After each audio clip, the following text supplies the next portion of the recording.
Abjuun yeroo dheeraadhaaf ati garaa keetti qabattee jirtu maali? Abjuun kee har'a maalirra jira? Kan jirtan hordoftoota yuutuubii kana dhimma kana kan dhuftan jechuudha. Yaaddaa kana kitaaba namoota miiliyoonaan lakkaa'aman seenaa isaanii jijjiire tokko waliin ilaallachaadha. Egaa isinis yoo kaayyoo jireenyaa, sodaa, jaalalaa fi of beekuu irratti yaadaa kan jirtan yoo ta'e kitaabni kun isiniif kanaaf biraan darbii. Sagantaa kanaatiin wanti nuti waliin ilaallu kitaaba Paawuloo Kooloon barreessaadha. Akkasumas immoo barsiisaa yuunivarsiitiiti jechuudha. Egaa Paawuloo Kooloo kitaaba kana keessatti namoonni kaayyoo jireenya isaanii fiixaan bahuudhaaf adeemsa isaan keessa darban kan sirriitti nu agarsiisachaadha. Egaa kitaaba kana yeroo ilaallu kitaabni kun ka'umsa isaa biyya Ispeenii godhata jechaadha. Egaa mucaa ol guddataa nama Saantiyaagoo jedhamu akka inni yeroo guddatutti luba ta'uufi barbaadu jechaadha. Luba akka inni ta'uufi barbaadu luba ta'ee naannoo isaaniitti mana kiristaanaa keessatti akka inni hojii hojjetu barbaadu. Haa ta'uti garuu Saantiyaagoon yeroo hedduu wanti inni argu inni naannoo isaaniitti namoonni yookaan daawwattoonni bakka garaagaraatti dhufanii akka isaan naannoo isaanii dhufan ni argachaadha. Saantiyaagoon egaa keessa isaatti wanti uumamee jiru inni akka isaanii biyya garaagaraa deema jedheeti yaadachaadha.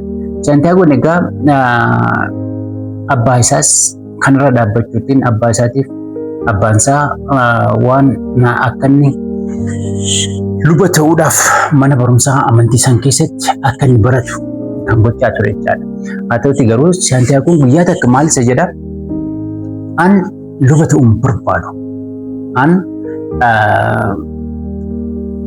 biyyoota garaagaraa deemee nama biyya daawwatu, biyyoota garaagaraa namoota garaagaraa bakkeewwan garaagaraa deemeen waa baruu barbaada jechaadha.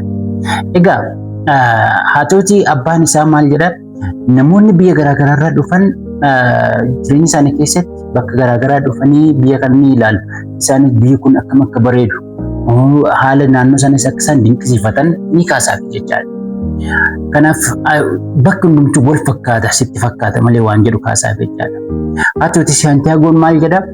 An biyya namoonni kun dhufan anis deemeen isaaniin deemee ilaala waan jedhu kaasaaf jechaadha. Haala jireenya isaanii, haala jireenya magaalaa anis deemee ilaala waan jedhu san kaasaaf jechaadha. Kanaaf egaa abbaan Saantiyaagoo maal jedha? Erga jettee yaa ilma koo, an qabeenya akka isaanii ittiin biyya garaagaraa deeman kana sii kennuu hin danda'u. Haa ta'uti garuu an waan sii kennuu danda'u waan booda si dhaalchisuuf yaalaa ture warqee saantima warqee kana siif kennaa jedheetti Saantiyaagotiif saantima warqee 3 kenneef jechaadha. Yeroo sanatti egaa Saantiyaagoon warqee kanaatiin hoolota bitattee tikee taatee tikeen bakka tokkotti guyyaa takka bakka tokko horiisaa loonsaa keessattuu bakka tokko har'a ni oola guyyaa biraas bakka barbaade oola jechaadha. 60 bitatee Saantiyaagoon hoolota isaa bakka garaagaraa eege jechaadha. Egaa Saantiyaagoon otoo kanaan jiru guyyaa takka abjuu tokko abjata. Abjuun isaas inni naannoo isaaniitti bataskaana dulloomee jijjigee jira jechaadha. Egaa hoolota isaa naannoo sana keessa ol naqatee achi keessa bulfate muka tokko jalas rafe jechuudha. Yeroo achi jala rafutti Saantiyaagoon abjuu tokko abjata. Abjuun kun yeroo lammaffaatiif irra deddeebi'a jechaadha. Abjuu isaatiinis inni keessattuu hoolonni isaa yeroo namoota haaraa argan akka isaan rifatanii baqatan. Hoolonni garuu ijoolleen yoo bira dhaqxe immoo ijoollee akka hin baqanne itti beeka jechuudha. Kanaaf mucaan takka hoolota isaa kana dhuftee jalaatii ni oofti. Haa ta'uti garuu sana booda Saantiyaagootiin qabeenya gatii qabeessa takka akka inni naannoo piraamidii warra Gibxiitii biraatii akka inni baafatu isa geessiti garuu bakkicha ispeesifikii bakka kana jettee immoo san agarsiistu jechaadha. Kanaaf abjuu kana yeroo lama abjata Santiyaagoon. Kanaaf abjuu yeroo lama abjate kun maali jedheeti itti deddeebi'ee yaadatta jechaadha. Egaa sana booda abjuu isaa kan eenyutu naa hiika jedhee dubartii tokko bira deema jechaadha. Dubartiin kun dubartii akka biyya keenyaatti abjuu hiiktu yookaan warra barruu ilaalan wantoota akkasii faana kan wal fakkaatu dubartii abjuu hiiktu tokko bira deema jechaadha. Dubartii kana bira yeroo deemutti isheenis egaa maallaqa naa kaffaltaa abjuu kee siin hiika. Abjuun kee kan namoota yoo ta'e ani kun hin danda'a. Garuu kan si qofaaf hiikama yoo ta'e garuu ani si kun danda'u waan jiru kaastiif jechuudha. Egaa isin dubartiin kunis harka Santiyaagoo qabdee ni ilaalti. Achi booda ani akka barruu kana dubbisuuf osoo hin taane akka abjuu kana hiiktuufin si bira dhufee ishee jedhaan jechuudha. Kanaaf egaa Santiyaagoon dubartiin kunis maal jetti? Otuma ishee shakkuu abjuu ishee sanatti hime jechuudha. Abjuu isaa itti hime. Abjuu isaa akkuma itti himeetiin isheenis maal jetti? Dhugaadha jetteen. Abjuun kee dhugaadha. Abjuun kee dhugaadha. Dhuguma qabeenyi gatii qabeessa kan biyya Gibsi deemtee ni argatta. Dubartittiin garuu biyya Gibsi eessa akka ta'e hin beektu. Piraamidiin waan jedhamu kunis eessa akka jiru hin beektu jechuudha. An dhugumaan bakka piraamidiin kun jirus hin beeku. Haa ta'uti garuu dhuguma biyya Gibsi san keessatti bakka piraamidii san qabeenyi gatii qabeessi akka ta'an achi ni jira jechuudha. Kanaaf egaa Santiyaagoon kanuma natti muufii ani kan si bira dhufe. Sanarra dhaabbattee dhugumaatiin abjuun kee waan dhugaadha. Biyyi Gibsi jedhaman qaamaan beekuu baaddus piraamidii sanas beekuu baaddu biyya akkas jedhamu jira. Biyya sana deemtee piraamidii sana bira waan gatii qabeessa ta'e jira. Sanaaf achi deemtee waan gatii qabeessa kana ni baafatta. Gaafa achi deebitee dhuftu immoo parsantaa qulqullinaaf kennitaa jettee ta'e. Sana booda Santiyaagoon itti aare jechuudha. Kan ammaa anu nan beeka. Kan ammaa anu nan beeka. An akkati sirriitti bakka isaas beektee natti himtuufi malee kan ammaa anu nan beekaa waan jedhu kaaseef jechuudha. Booda walitti isa fudhatee gara magaalaatti walitti isaa egaa waggaatti yeroo takka rifeensa isaanii bakka irra haadamee itti gurguramu ni jira jechaadha. Kanaaf naannoo sana deeme jechaadha. Bakka sana deemee Santiyaagoon hanga yeroon isaa gahutti gadi bahee walitti isaa bira osoo taa'u nama tokko arge jechaadha. Namichi kunis nama guddaadha akka jaarsaati jechuudha. Kanaaf Santiyaagoon kitaaba osoo dubbisaa jiru jaarsi tokko bira taa'ee waa'ee maaliitti dubbisaa jirtaa waan jedhu isa gaafata jechuudha. Santiyaagoon isa faana haasa'uu hin barbaanne calliseetuma namichi kun yookaan dubbisa hin beeku jedhee faa yaadeetti waan kana dubbisaa jira jedhee itti agarsiisa jechuudha. Namichi immoo isa dhiisu didee kitaaba kana anis dubbiseera jedhee keessattuu kitaabichi waa'ee namni jireenya isaa ofiisaa akka murteessinee fi carraa akka jiraatu kan kaasu dha jedheeti Santiyaagotti dubbatachaa jaarsi kun. Kanaaf amma namichi akka kitaabichas dubbisee beeku akka waa'ee isaa sirriitti beeku Santiyaagoon ni hubatachaa. Sana booda maal jedha Santiyaagoon? Ani garuu akka isaa miti. Ani garuu kaayyoo koo ofiif murteeffadheen osoo maatiin koo akka luba ta'u barbaadanii ani immoo xiqqee ta'ee biyyoota garaagaraa deemuudhaaf bakka garaagaraa deemuudhaaf murteeffadheen kunoo as jira jedhee kaasaa fi jechaadha. Kanaaf egaa Malkiiseedeq yeroo kanatti dhugaadha. Namni takka kaayyoo wayii qabaatee dhuguma garaasaa irraatii fedhee yookaan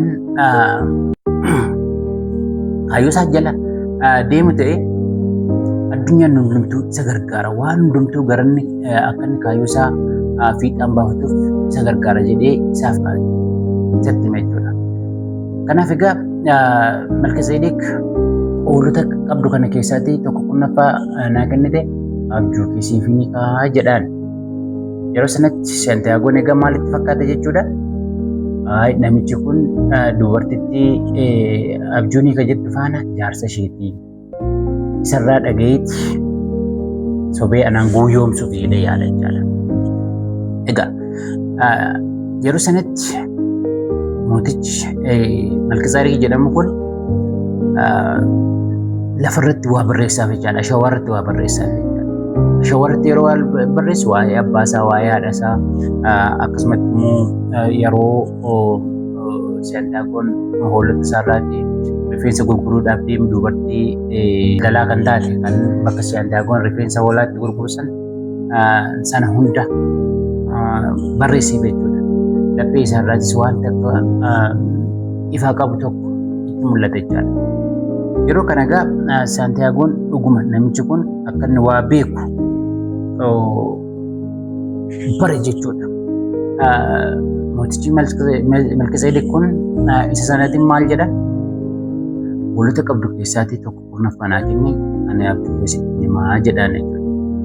Egaa yeroo kana jechuudha mootichi Malkizaadeq kun Saantiyaagotiin dhuguma abjuun kee biyya Gibxi piraamidii warra Gibxi san bira waan gatii qabeessa achitti awwaalamee jira. Achi deemuu qabdaa jedhaan. Sana maal jedhaan? Jireenya keessatti waan garaa keetti kaayyeffatte. Sana bira gahuudhaaf yoo kaayyeffatte waan hundumtuu si gargaaru. Ammoo yoo murteedhaaf rakkatte jedhee Saantiyaagotiin maal kenna? Dhagaa lama kennaaf jechaadha. Dhagaan lamaan kun akka milikkitaatti. Yoo dhagaa gurraachaa fi adiidha. Gurraacha yoo ta'e eeyyee gara kanatti deemi jedha jechaadha. Yeroo murteedhaaf rakkatetti kana carraa kaasiiti waan inni siin jedhe kana godhii jedheeti dhagaa sanas kennaaf jechaadha. Mootichi Malkizaadeq kun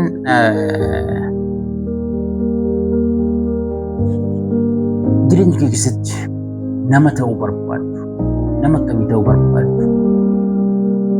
Yoo isa sanaaf yeroo hunda hojjette akka miidhaan siif danda'u ni kaasaaf jecha. The personal legend kan jedhu nama akkamii ta'uu barbaada? Namni ati fakkeenya godhattu akkasaa ta'uudhaaf ganamaa galgala hojjettu nama akkasii yoo qabaatte yoo sanaaf hojjette ni taata guyyaa takka waan jedhu kaasaaf jecha.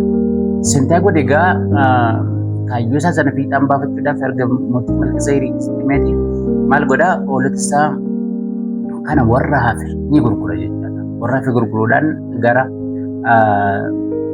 Afrikaatti ce'a jechuudha. Biyya Speen irraatii Afrikaatti ce'uudhaaf dooniidhaan deemsa lama qofa akka deemanii achi booda naannoo Taarifaa akka jedhamu keessa magaala namoonni yeroo daldalaaf daldalan deema jechaadha. Akkuma biyya sana deemeetiin hoolota isaa kana gurguratee murteeffatee ba'e jechuudha. Kana booda yeroo sanitti egaa irraatii gara biyya Gibxitti deemuudhaaf jechuudha. Egaa Taarifaa kanatti maaltu isa mudataa? Keessattuu Saantiyaagoon magaala kana keessatti mana nyaataa tokko seene jechuudha. Mana nyaata isaan keessatti namoonni naannoo sanatti gamu Saantiyaagotiin maaltu isa eege? Afaan haasamu afaan baay'inaan afaan Arabaati. Afaanonni inni beeku miti jechaadha. Haa ta'uutii mana nyaata tokko akkuma seenetiin waan dhugamu wayii waan akka shayii ajajate jechuudha. Shayii ajajatee bakka sanatti osoo dhuguu dargaggeessa akkuma isaa nama afaan Ispeen dubbatu arge jechuudha. Innis maaliif wal jiraan haasa'anii booda dhugaatiin shayiin kun naaf hin taane jedhanii wayinii akka waliin dhugan jechuudha. Wayinii waliin dhuganii eessatti akka deemu maaliif akka deemu isatti haasa'e. Nama afaan isaa beeku nama afaan koo beeku argadhe jedheeti Saantiyaagoon nama sana afaan haasaa. Abbaan hoteelichaa garuu akka isaan haasuun isaan sun hin taaneef jechuudha. Haa ta'uutii Saantiyaagoon dhuguma gara Gibxitti annan si ceessa jedhe mucaan sun Saantiyaagoon an gara biyya Gibxitti si ceessuu nan danda'ama. Yoo dhugumaan maallaqa gahaa qabaatte gara biyya Gibxitti si ceessuu danda'a jedhaan. Saantiyaagonis ni amana jechuudha. Isa amanuudhaan maallaqa ni qabaa jedhee waan dugdatti kaa'ate borsaa isaa keessaa kan maallaqa isaa isatti agarsiisa. Maallaqa hoolota isaa gurgurate ittiin biyya sana ni ga'a jedhee karoorfatee beeksisan itti agarsiisa jechaadha. Innis maal jedhama? Biyya sana dhaquudhaaf gaala bitachuu qabna. Gaala bitachuuf immoo maallaqa nu barbaachisa. Kanaaf gaala bitanna jedheeti maallaqa isaa san isarraatii baatee fideema jechuudha. Saantiyaagonis amantaa argachuudhaaf jecha namicha faana kan waliin deemaa turan jechaadha. Maallaqa isaa nama sanitu baatee fideema. Saantiyaagoon guutummaatti namicha ilaalaa turan jechuudha. Haa ta'utii osoo wajjin deemaa turanii magaalaa lafa gabaa keessatti Saantiyaagoon maal argaa? Waan hidhannoo akka cuuphee yookaan nuti jennuun kana waan akka malee bareedu tokko argaa jechuudha. Isa yeroo isaan ilaalee bitachuudhaaf wanta jedhuttis ni gaafata jechuudha. Yeroo sanatti namni Saantiyaagoo faana jiru sun jalaatii bada jechuudha. Saantiyaagoo yeroo sana namoota gidduu keenya seene gabaadha namni baay'eedha malee jalaatiin badu waan jedhullee keessa jira jechaadha. Haa ta'utii maal godha? Saantiyaagoo jalaatiin namichi sun ni bada jechaadha. Qabeenya isaa waan Saantiyaagoon qabu hunda jalaatii fudhatee bada jechaadha. Yeroo Saantiyaagoon jalaatii namichi kun qabeenya isaa fudhatee badutti Saantiyaagoo lafan seenu jireenya isaa hundatti dukkanaa jechaadha. Abdii kutannaan nama beekuun qabu, nama afaan beekuun qabu, biyya sana waan akka hin beeku. Yeroo ammaa kanatti oolonni isaa bira hin jirtu. Waan inni beeku tokko illee hin jiru yeroo ammaa keessatti dirree gabaa irratti hafe jechuudha. Egaa Saantiyaagoon osoo akkas jedhu namni hundumtuu gabaan hundumtuu karaa shiyaateetti jalaatii galte jechuudha. Egaa Saantiyaagoon magaalaa keessa lafa gabaa bule jechuudha. Egaa lafa gabaa bulee ganama yeroo ol ka'u saantima tokko hin qabu waan nyaatu waan yeroo biyya isaatii gara lafaatti ce'ee sanatti saanduuchii nyaachaa ture irraati waan hafe tokko ishee nyaatee nyaata jechuudha. Egaa Saantiyaagoon lafa gabaa bulee afaan hin beeku garuu amala isaarra Saantiyaagoon maal beeka? Hoolota isaa yeroo faana turetti amala hoolota isaa ni hubata jechuudha.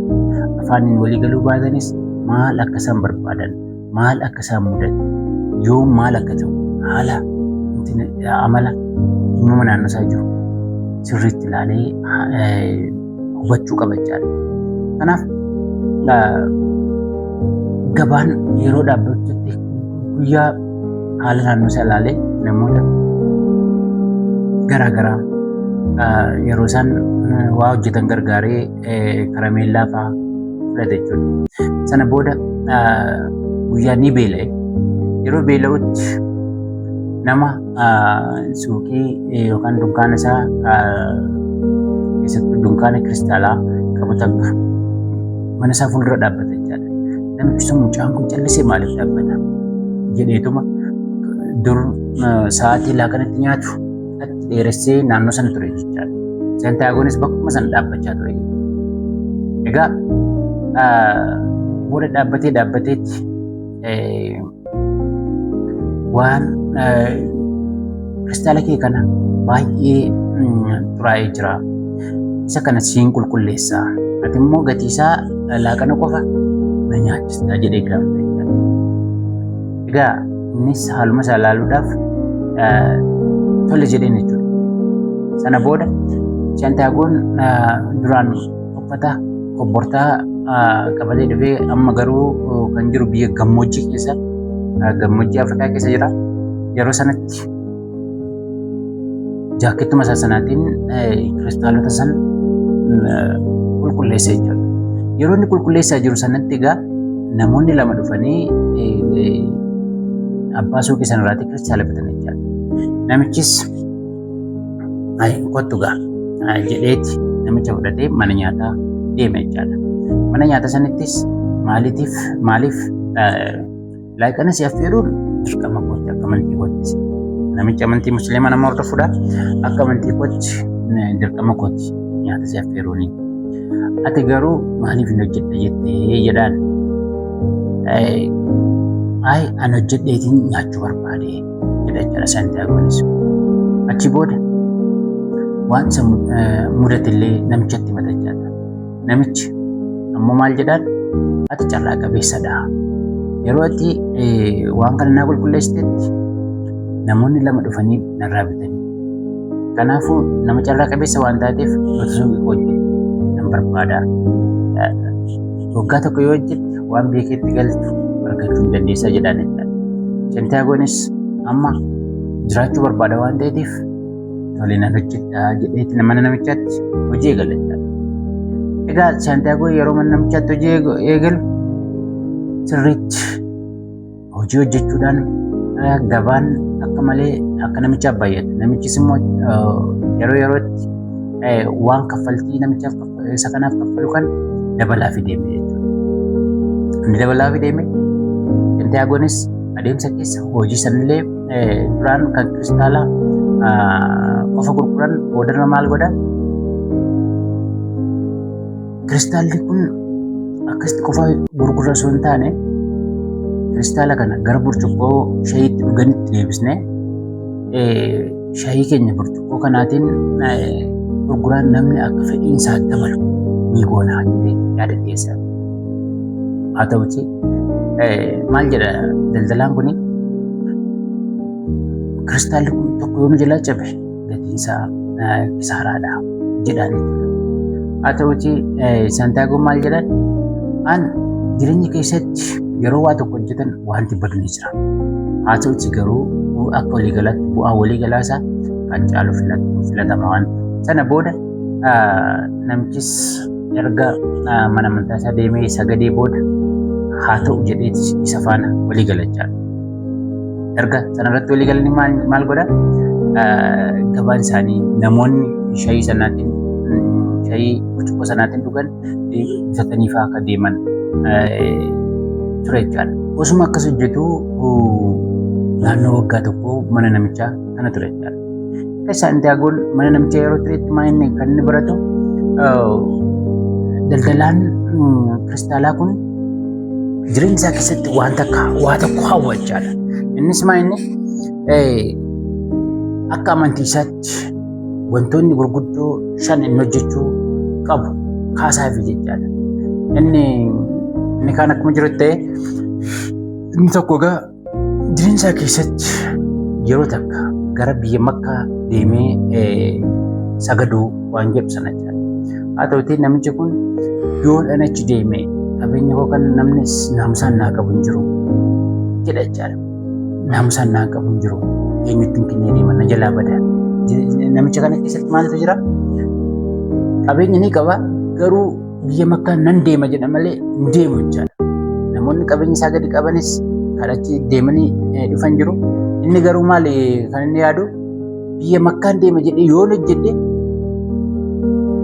haamilee akkas qabaadhee hojjechuu danda'a malee biyya Makkaa erga deemee booda wanta amma hojjetu haamilee nin dhaba jedhee yaada jechaadha.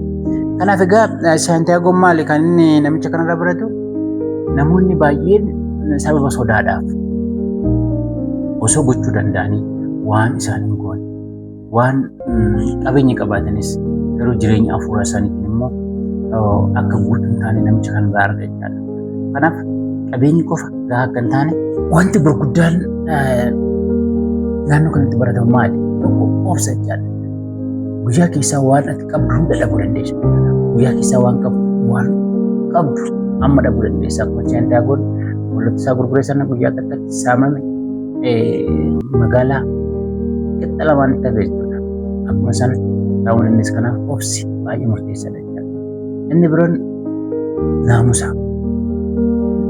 Saantiyaagoon egaa akkuma magaalaa san keessa saamameetiin maal hojjechuu danda'a jedhee haaluma naannoo isaa jiru ilaalee achitti immoo yeroorraa yerootti wanti xiqqaa fooyyessuudhaatiin daldala namichaa kufaa jiru sana kaasee lubbuutti ture jechuudha. Kanaafuu wantoonni gurguddoo kana namicha biratti baratee kan hin deeme jechuudha.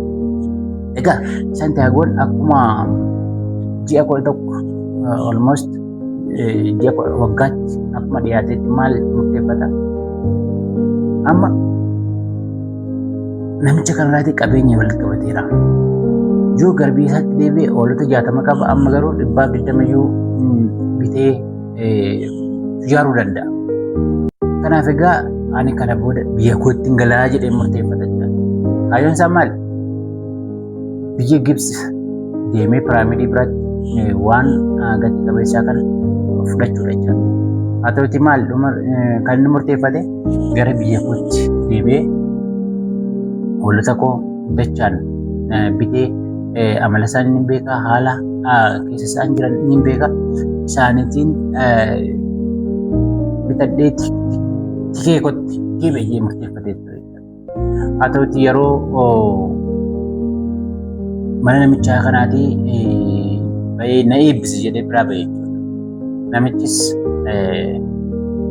akkuma ani makkaan deemne atis deebitee hoolota kee hin bitattu jedha.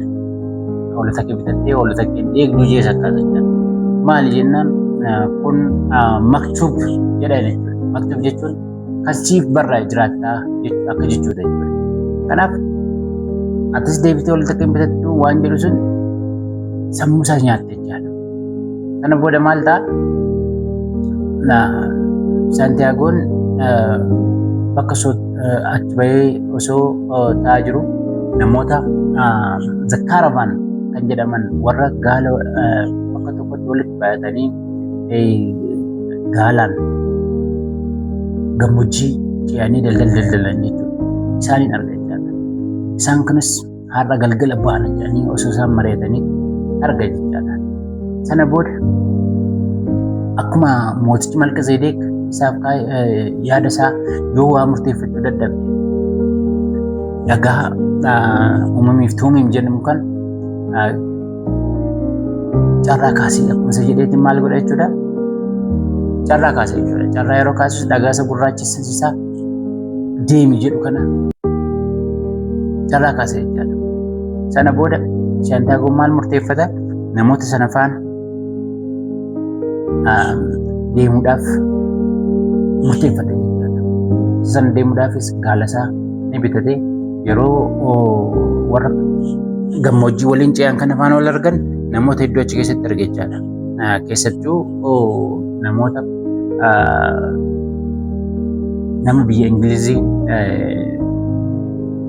inni immoo kaayyoon isaa nama alkeemistii kan biyya Gibsi jira jedhame arguudhaaf deemu takka. Innis alkeemistii jechuun namoota durigaa akkamitti yaadamaa ture sibiila kamiyyuu gara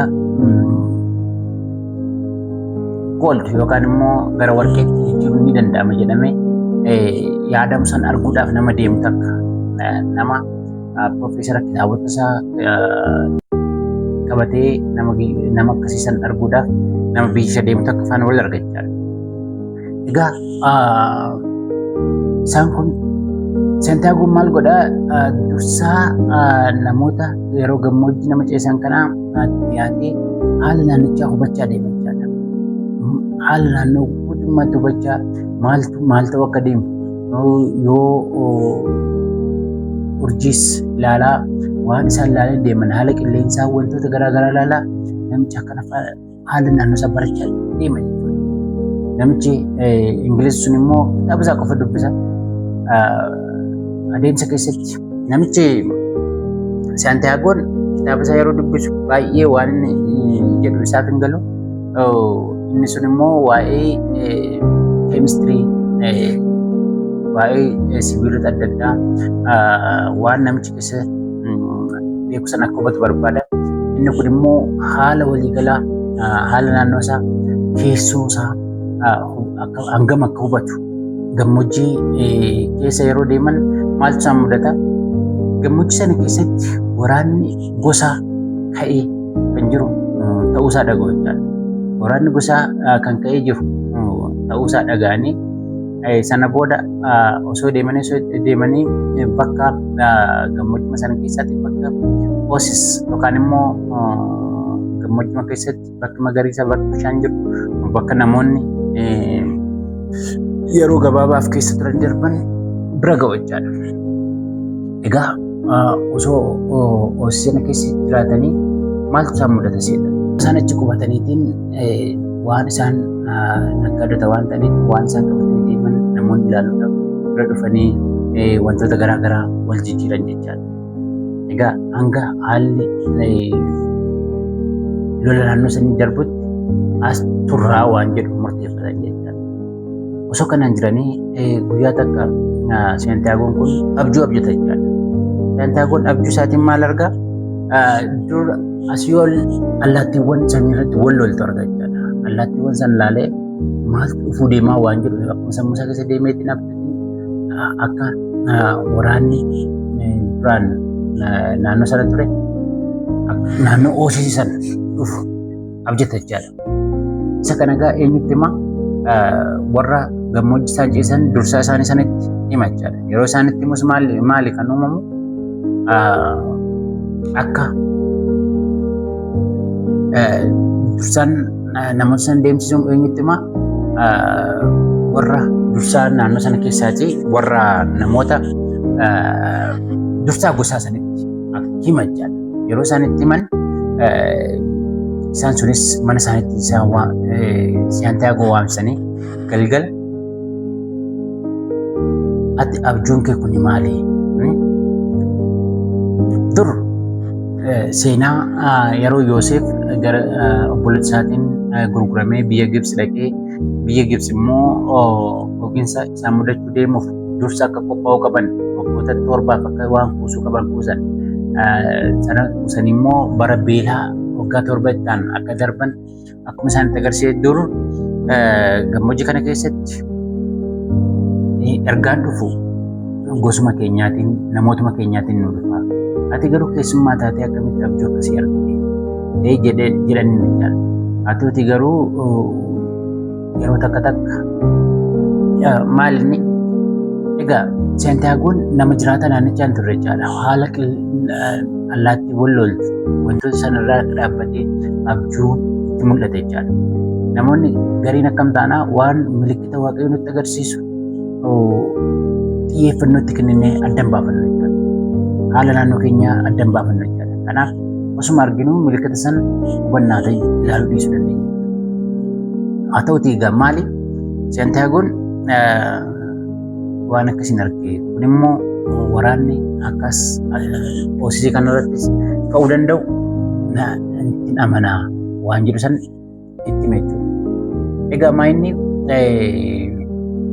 duratti haala isaanii keessatti Oasis keessa yeroo baay'ee ijoollee fi dubartoota kan jiraatu jechaadha. Kanaaf seera naannichaa keessatti Oasisiin waraanni kamiyyuu akka hin tuqne irratti walii galu jechaadha.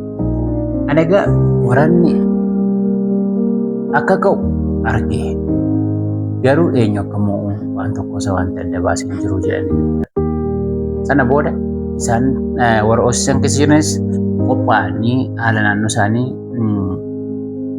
keessattuu akka eegumsi guddaan godhan jechaadha.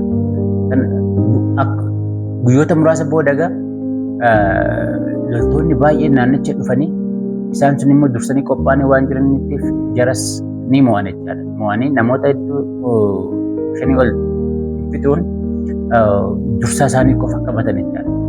Maaliif naannoo kana irratti waraana barnee yeroo jedhaniin innis as loluuf miti kaayyoon keenya. Haa ta'uutii garuu waraanni koo waan beeleef waan as jiru fudhachuudhaaf waan jedhu sana kaasaniif jechaadha. Sana booda egaa Seentiyaagoon dursee waan kana hubatee waan isaaniif akka isaan dursanii qophaa'an akka isaan waan wanti sunis dhugaa waan ta'eef warqee 50 isaaf kennan. Warqee 50 isaaf kennanii jechaadha. Sana booda Seentiyaagoon akka gorsaa isaanii ta'u, gorsaa gosaa akka ta'u achumatti isa wanta godhan jechaadha. Egaa Seentiyaagoon egaa akkuma jalqaba kaasnee nama biyya Ingilizii sana faana kan deemaa ture. Kanaatiif akka inni afaan Arabiffaatiin waa'ee nama alkeemistii biyya isaan jiru akkan gaafatuuf Saantiyaagoo gaafate jechaadha. Egaa namoota garaagaraa yeroo gaafatan nama akkasii beeknu isaan jechaa turan jechaadha. Guyyaa takka egaa naannoo eela yookaan bishaan boollaa dubartoota garaagaraa argan jechuudha. Dubartiin Faaxumaa jedhamtus bakka sanitti Saantiyaagoo faana yeroo wal argan akka malee walitti rifatan jechuudha. Rifaatuun sun afaan uumamaa kan jaalala dhugaa innis isheef rifate isheenis isaaf rifate. Adeemsa keessa Saantiyaagoon dubartii Faaxumaa san akka malee akka jaallate isheenis immoo isa akka malee akka jaallatteef isheenis maal jetteen kaayyoo inni biyya sana dhufeef eessatti akka deemaa jiru isheetti Faaxumaatti. Faaxumaanis maal jette ani dubartii gammoojjii keessa jiraatudha. Dhugumaa yoo kan koota kan taate yoo kan naaf barreeffamtee jiraatte bakka kamiyyuu dhaqi deebitee dhufuun kennaaf jettiin jechuudha. Kanaaf egaa dhugumaan jireenya keessatti jaalalli dhugaan kan wal taqaalamudha. Kaayyoo dhugaa qabatanii jiran kan itti walii dhugoomsani malee akka humnaatti kan nama tajaajilu fayyadu malee kan kaayyoo ofirra duubatti nama deebisu akka hin taane illee as rakkaasan jechuudha. Egaa naannoo sanitti Saantiyaagoon egaa osuma kanaan jiru namni Zaalkeemis jedhamu kun jinnii faana nama waliin dubbatudha. Umriin isaa namni Zaalkeemis jedhamu kun egaa nama waggaa 200 akka ta'e inni immoo wantoota keessattuu sibiila kamiyyuu gara warqeetti ogummaa deebisuu kan qabu akka ta'eef inni sun egaa The Elixir waan jedhamuu fi akkanumatti immoo The Philosopher's Stone waan jedhamu dhagaa fi dhangala'aa waan akka lubbuutti horuu fi akkanumatti immoo dhagaa kan qabu jechaadha. Egaa inni sun dhangala'aa san nama kamiif yoo kenne dhukkubni akka hin qabanne akka namni fayyu kan taasisu nama qabu ni beektaa jedhaniiti Faaxumaatiin gaafata jechaadha. Namni akkasii kun bakka akkasii jiraata. Hafuurota garaagaraa faana haasaa jedhamee himamaa jettee itti himte jechuudha. Sana booda Saantiyaagoon bakka inni jiraata jedhame san namichi biyya Ingilizii sun dursa Saantiyaagoo dursee bakka sana deema jechaadha. Yeroo bakka sana deemuttis ani kanaaf hin dhufne. Akkamitti sibiila kamiyyuu gara warqeetti jijjiiruun akka danda'amu natti jedheen jechuudha. Egaa ati waan amma itti jirtu kan waan hundumayyuu karaarra jirta. Deemiitii shaakalii gochaan eegalii waan jiru sana jechuudha. Kanaaf namichi biyya Ingilizii maali? Deebiitti gara laaboraatoorii isaatti deemee akkamitti akka hojjetamu gara shaakala isaatti deebi'e jechuudha. Wanta ni goona jennu san osoo hin nuffiin gochuu fi irra deddeebi'anii hojjechuun murteessaa akka ta'e itti hime jechuudha. Sana booda Saantiyaagoon egaa namicha kana bira guyyaa takka deeme jechuudha. Namichis yeroo inni achi deemu mana hin jiru. Haa ta'uti garuu allaattiiwwan lama salgii isaa irratti qabatee dhufe. Egaa Saantiyaagoon guyyaa yeroo waraanni naannichatti banama jedhame sanatti allaattiiwwan lama wal loltu argaa ture. Namichis allaattiiwwan sana qabatee dhufe jechaadha. Namichi Zaalkeemis jedhamu kana jechaadha. Ogeessa namichi kun dhufe jechuudha. Sana booda kottuu jedheeti ala kanatti naasofnu manatti naasofna jedheeti waan sanis osoo nyaata qopheessanii haasa'an jechuudha. Sana booda Saantiyaagoo fi Zaalkeemis kun yaadota irratti walii galan jechuudha. Egaa haala waliigalaa hubachaa akka deeman turan jechuudha. Egaa Saantiyaagoon namicha kan kaayyoo deemuuf itti hime. Namichi Zaalkeemis jedhamu kun namoota hundatti hin argamu.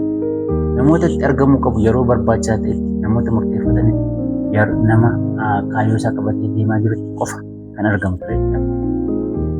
Kanaaf maal godhee Saantiyaagoo fi namichi Zalqeemisti kun waan jiru akkamitti akka waa jijjiiruu danda'amu. Dhugumaan immoo namni onnee isaa amanuu qabu. Onnee isaa dhugumaan shakkii tokko malee amanuu qabuu fi haala keessusaa akka hubatu isaaf kaase jechuudha. Keessattuu Zalqeemisti kun egaa maal barsiisa Saantiyaagootiin namni onnee isaa amanuu qabu jechaadha. Waan keessusaa dhugumaan amanuu akka qabu. Keessoon ofii akka hin sobne kaasaaf jechuudha. Sana booda Saantiyaagoo fi namichi Zalqeemisti kun kaayyoo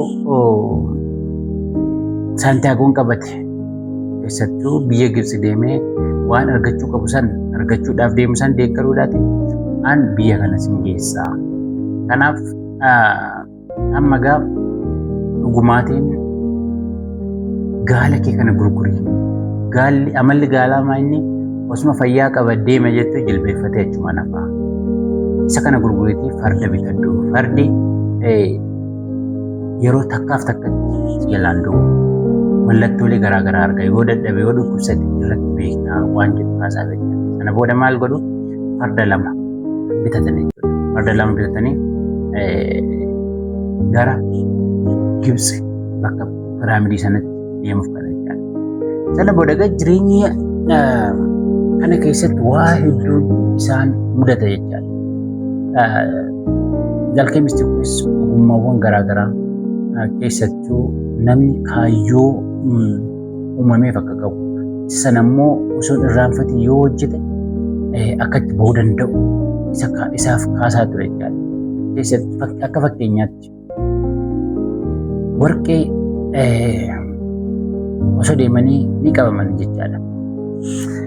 Saantiyaagoo fi Zalqeemisti kun osoo deemanii baay'ee karaa irratti wantoota garaagaraatiin qoramaa turanii. Isaan keessaa inni tokko inni isin keessattuu sallaayii yookaan immoo basaasaadha jedhamanii qabaman. Basaasa jedhamanii yeroo qabamanitti maal godhee loltoonni sun warri kun basaastota jedhanii qabanii isaan sanarraatii ni fattashan jechuudha. Yeroo sakatta'anitti warqeewwan 50 kan Saantiyaagoon bakka hoosisanitti abjuu dhugaa hiikee argate san jalaa fudhatan jechaadha. Maallaqni lubbuu oolchuu hin danda'u. Kanaaf inni kun homaa miti waan jedhu kaasaaf. Maallaqa hangam qabaattu lubbuu kee oolchuu hin danda'u. Wanti guddaan lubbuu kee oolfachuudha waan jedhu kaaseef jechuudha. Saantiyaagoon egaa yeroo lammaffaa ammas saamame jechuudha. Sana booda maal jedhaan nama ogummaa nuti basaasota miti garuu gara biyya Gibsii deemuu fi biyya Gibsiitti waan akkasii argachuuf yeroo isaan jiranitti itti kolfaa turan jechuudha. Loltoonni sun nama gowwaa akkamiiti kan abjuu isaa amanee biyya akkasii gammoojjii qaxxaamuree biyya kana dhufu jedhee kolfaa turan jechuudha. Sana booda inni Zalqeemisti kun maal jedhaan Saantiyaagoon nama humna addaa qabudha. Gara qilleensaatti illee of jijjiiruu danda'a waan jedhu kaasaa. Zalqeemisti kun wanti Saantiyaagoo barsiisuuf yaadaa jiru waan amanan hundumtuu ta'uu akka danda'u waan jedhu sana isa barsiisaa jira jechaadha. Sana booda garuu waan kana gara qilleensatti of jijjiiruudhaaf guyyaa 3 isa gaafataa waan jedhu kaasaaf jechuudha. Jeneraala loltoota saniiti. Sana booda maal jedha dhugumaan yoo Saantiyaagoon gara qilleensatti of jijjiiruu danda'a ta'e isin gadhiisnaan kaan achi garuu isin ajjeefnaa jedhan jechuudha. Sana booda Saantiyaagoon egaa guyyoota 9 kan akka malee dhiphachaa dhufa jechuudha. Guyyaa jalqabaa akkamitti gara qilleensatti of jijjiiruu danda'a ani hin beeku jedhan. akkuma yeroo kaan haalota garaagaraa dubbistee hubadhuu jedhan jechuudha Zalkimis. Guyyaan lammaffaa ta'e gaara wayiitti of ilaala. Akkamittiin qilleensa jijjiiruu danda'a jedhee of cinqaa ture. Guyyaa sadaffaa gaafa dhufu gaara sana bira nageessaa gara qilleensaatti of jijjiiraa waan jedhu haasee beeku. Sana boodas qilleensa faana dubbachuudhaan dur yeroo gammoojjii keessa deeman maaltu dhufuu akka deemu akkasumatti wal hubachaa turan keessa isaatii. Booda gammoojjiin sun ofii koo waa gochuu danda'u. An ashawaa kana yookaan hawaara kana buuftee gochuudhaatiif qilleensa barbaada. Qilleensi immoo ani ofii kootti hin danda'u. Qilleensa faanas wal dubbate. Booda qilleensii fi aduun immoo maal jedhani kan kana gochuu danda'u kan hunda uume harka hunda uume waan ta'eef isaa waan jedhu kaasanii fidan. Sana booda qilleensis gammoojjiin aduun wal ta'anii bubbee akka malee uuman jechuudha. Bubbee akka malee uumanii waan waraanni walitti qabate hunda jalaatti bittisan jechuudha. Sana booda maal ta'e seentaagonis gara qilleensaatti of jijjiire. Gara kitaaba isaa bal'inaan dubbisuu dandeenya. Gara qilleensaatti of jijjiiree isaan lachuu ni oolanii jechuudha. Egaa guyyoota 2-3 achi gadhiifamanii deeman jechuudha. Egaa isaan deemanii eessa gahu? Naannoo biyya Gibxii sanatti dhiyaatan jechuudha. Biyya Gibxii sanatti yeroo dhiyaatan amma maal jedhaan an as geessisee kana booda milikkitoota fayyadamuudhaatiin ni argatta asiif baafadhuu jeene. Zalkimis sunis maal godhaan liidii sibiila baasee kushiinaa tokko keessa galee maal godhaan gara warqeetti jijjiire jechuudha. Gara warqeetti jijjiiree bakka afuritti qoodee. Bakka afuritti qoodee tokko bakka abbaa bakka waan kana gara warqeetti jijjiiratan saniif kenne jechuudha. Tokko ofii qabate tokko immoo seentaagoof kenne jechuudha.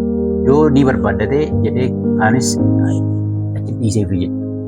Egaa akka gochuun danda'amu akka wanta gochuun danda'amu asaa ture jechuudha. Booda maal jedhan seentaagoon akkamitti gara warqeetti akka jijjiiran maaliif nan barsiistuu jedhaan jechuudha. Ati kanaaf miti kan uumamte. Ani kanaaf hin uumame. Ani kana gochuufi. Ati immoo hojii kee kabiraatii jedhee isa qabsiisa jechuudha. Sana booda maal godhan seentaagoon adda ba'anii sallachuu adda ba'an jechuudha. Seentaagoon egaa naannoo piraamidii warra Gibxi sanas ni arge. Naannoo sanatti jilbeeffateeti waaqa isaa galateeffatee ni boo'e jechuudha. Yeroo boo'e sanatti bakka imimmaan isaa boo'e sana asii jedheeti qoffora jechuudha. Osoo qofforuu haalli qilleensa naannicha baay'ee hamaa kan ta'e ashawaa sana deebisaa kan jalaatti deebisaa ture jechuudha. Kanaaf inni osoo kana qofforuu namoonni loltoonni naannichaa dhufan jechuudha. Isaanis dhufanii waan isa fattashanii yeroo isaan kattanitti warqee argatan jechuudha. Isaanis warqee isa keessa argatanii namichi kun warqee baay'ee qaba. Garuu immoo awwaaleera jedhanii qoffursaa ture jechuudha. Isa reebanii isa dhiiksanii akka malee isa tuman jechuudha. Egaa yeroo jireenya keessatti yeroo bari'uu gahu akka malee itti miidhamu. Akka malee itti qoramna jechuudha. Waan dhuskate hin qabu. Silaa kana hanga duutti hanga foollaalutti hin callisu jedhan jechaadha. Sana booda maal jedhaan achitti isa dhiisanii deeman. Isaan keessaatti namni tokko as deebi'ee maal jedhaan ati nama gowwaadha malee akkamitti abjuu kee amantee biyya Ispeen irraatii biyya Gibxi dhufta. An ijoollummaa kootti bakkuma kana dhaabbadhee bakka kanatti abjuu biyya Ispeen keessa bakka Bataskaan Dulooma tokko keessa muka tokko jala Bataskaan naannoo sana immoo bakka hoolota afaan eegseen bulfatu jalatti muka sana jala qabeenya gatii qabeessa ta'e kan baay'ee hangaan baay'ee ta'e kan awwaalame irra deddeebi'ee argeera. Garuu immoo abjuu koo hin amanne hin dhaqne si jedhaan. Egaa seentaagoon yeroo san waan hanga kana keessa darbe waan jireenya isaa kana keessatti isa mudate waan kana ta'e lakka qabeenyi gati qabeessi sun akka inni gaafa abdeete sana jala mukichuma jala akka jiru isaaf galee. Egaa Seentiyaagoon adeemsa kana keessa